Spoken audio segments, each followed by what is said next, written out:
powering trusted identities of the world's people, places, and things. Every day, millions of people in more than 100 countries use our products and services to securely access physical and digital places. Over 2 billion things that need to be identified, verified, and tracked are connected through HID Global's technology. Welcome back, Don. How you doing? Oh, not bad. How have you been? Good. So, by the way, did you finish the construction? Because hammers and nail guns can get kind of loud, I noticed. I think so. They're not here today, so it should be quieter. We'll see. Probably be the dog that disturbs us this time. Such is life in a pandemic, right? Okay. Yeah. Last time you and I talked about identities and kind of management of those as really a critical piece of PIAM, being identity. I wanted to chat now about the AM portion of that acronym, the access management portion. And, an observation from some of the conversations I've had is it seems like a lot of the challenges customers are having really center around the concept of, for instance, I have 5 buildings or I have 5 offices.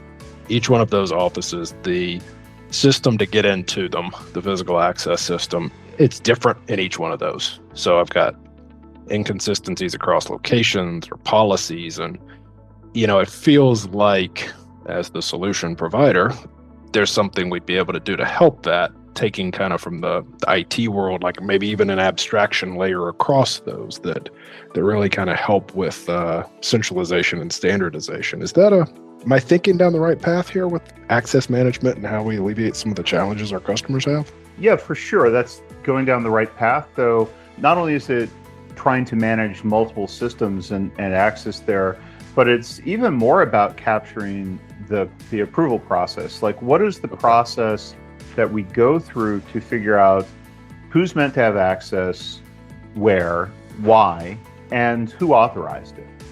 Okay, so then if I'm thinking about back to 5 buildings, 5 different offices, that's probably done highly manually today. But if I'm thinking about putting it into a system that kind of centralizes that, is this an efficiency quotient or is it more around accuracy and error reduction? It's both. Again, efficiency is certainly part of it, though at the end of the day, getting faster is good. It makes life easier for us and makes our jobs easier. But it's really the error reduction. If you look across what we'll see typically in a system is if you're doing things manually, you might introduce errors in maybe 10% of records, but it's that rate grows as you start to talk about the number of systems and number of places where you're transcribing things. And you may introduce a misspelling, you may end up leaving off a piece. And it actually, when you start talking about people with 3, 4, 5 systems, like HR to IT to a couple of PACS systems, and with multiple stakeholders, it's not how many of the identities have errors, it's how many errors you have per identity as they start to accumulate. Yeah. So some of those are just nuisances, like, I don't know, they spell my name wrong or demote me in my title. They never seem to promote me. Or, as long as they pay me correctly, I think I don't complain about that too much. But then some of those have consequences.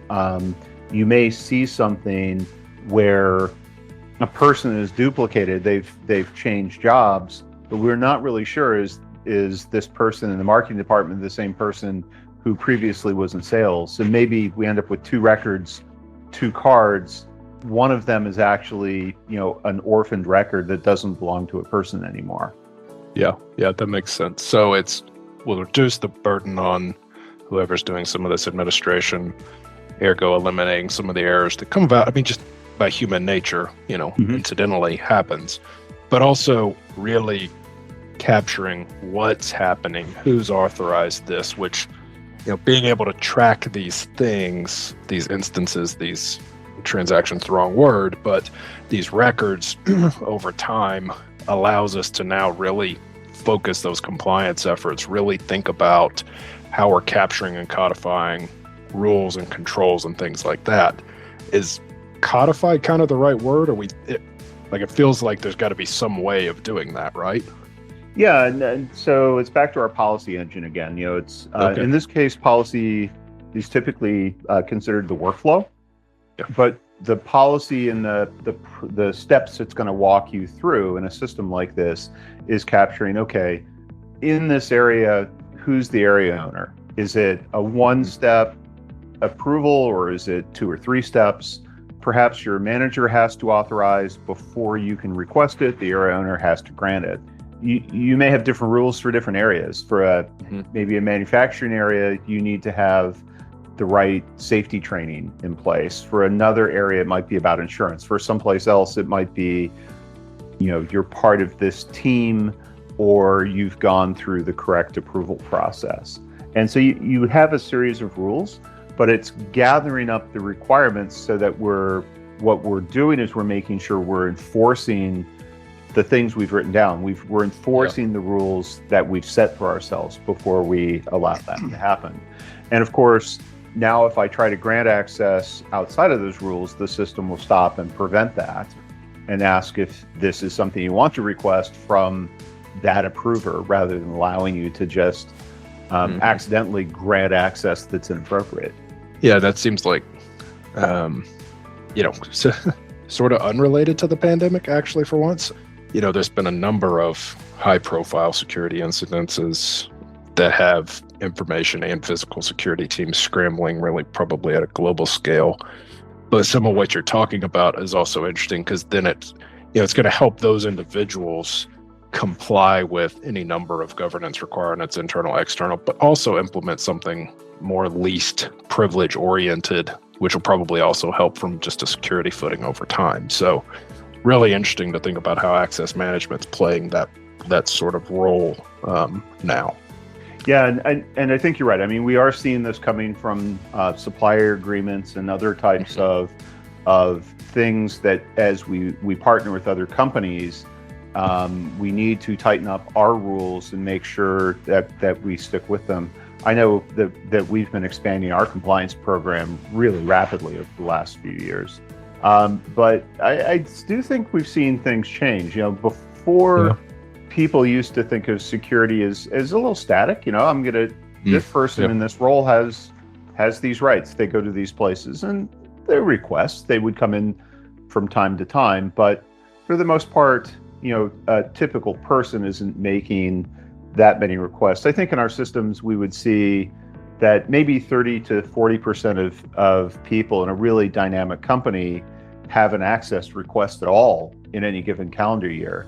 Well, that's completely flipped. And part of that is like you're saying, least access permissions, but also because the rules keep changing. So we're now actually seeing that it's not 30 to 40% of people, it's all people. The process of changes, the data that you want to collect before you grant access has flipped from, safety training or insurance to health questionnaires and vaccine records, and things like that. And honestly, it's changing every 6 months. So where it used to be a fraction of the employees, it's now everybody. Yep. Well, and that brings us to maybe a topic for next time.